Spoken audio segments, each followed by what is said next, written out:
Hem sobreviscut als jorns d'hivern en els que ens pelàvem de fred, però no engegàvem la calefacció. Què voleu? Anàvem justos. Hem passat fred, però ens hem fet més forts. És com aquella frase que diu que el que no et mata et fa més fort. Aquella frase se la hauria inventar un gurú de la felicitat o el mateix Indiana Jones. Ens costava a nosaltres, que som una parella amb 2 fills, i vàrem afegir un gos. No em demaneu el per què.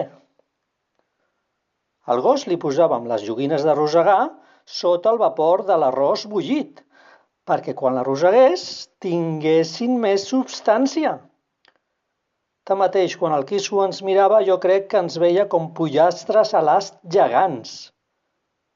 Segurament una solució hagués sigut desempallegar-nos del gos, però diuen que la carn de gos és molt rogallosa. A més, sol falta que l'estiguis menjant i ensopeguis amb el microxip, com si fos la fava d'un tortell de reis.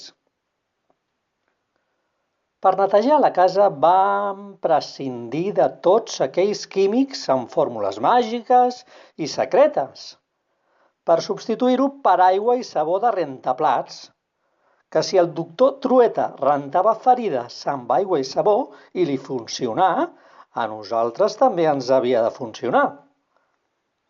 Vam sobreviure a factures insospitades, a pagaments sorpresa, a increments de despeses fulminants.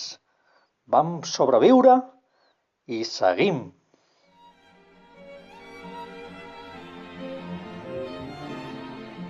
Que la selva de la vida és més esquerpa que la selva d'en Tarzan.